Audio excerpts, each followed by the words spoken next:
there's a lot of elements of it that remind me of stuff that I really like that maybe is not the intention of this band. But I mean, like a big part of this for me is a lot of the songs, to me at least, sound very more down the line of bands like old Queens of the Stone Age or Caius or old Soundgarden or things like that. There's parts of it that remind me of that, which I don't know if that was the intention of this band at all, but there's elements of that in there, particularly in the guitar playing at least.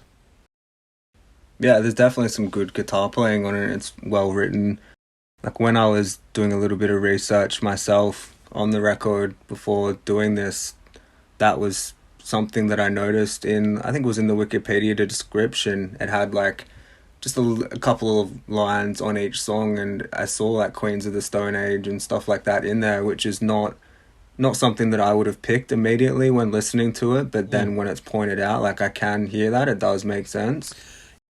Yeah, well, there's something interesting in that, like almost every song, it's certainly a departure from how the sound of the record rather, is certainly a departure from like how you generally organize like a punk or a hardcore record, in that, most of the time when you do a punk or hardcore record, you're trying to make every song sound coherent and you're trying to make the whole thing work.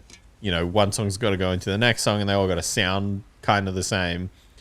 Whereas this is far more like a band like older rock bands used to do, and which inherently influence bands like Queens of the Stone Age and stuff, where like some songs on the record sound like distinctly different from the one before it, and like they'll use a completely different guitar tone on one song from the next. The bass, some songs will have like proper bass lines played in. Like that was a big thing that I noticed throughout this record too. Like the bass playing on this record's awesome, and there's like really interesting, like almost like reggae bass lines in songs as well, like where it could just be following the guitar track, but it's actually doing something, distinctly of its own.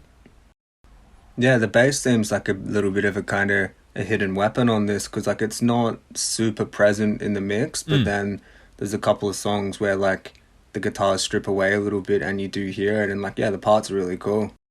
Yeah.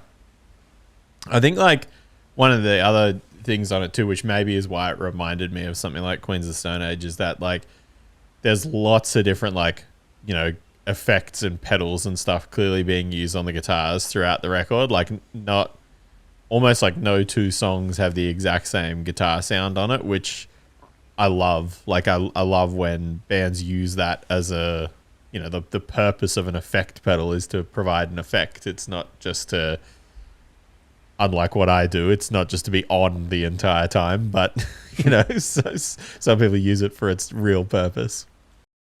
Yeah, I've read that like they were quite influenced at times as well by some of the like British kind of shoegaze bands. So I think that must be where like the desire to kind of use some of these effects on the guitar and like add a little bit more texture to it like that, like it would have come from listening to those bands. Yeah. Well, I mean, and like the song Holding Sand is like, that's like almost a grunge song basically. Like it's super thick guitar playing a chorus that has like a revolving, grunge chorus essentially. Yeah, that's probably the closest sounding to Quicksand on the record, like that one, since it is like a little bit heavier than a lot of the other songs.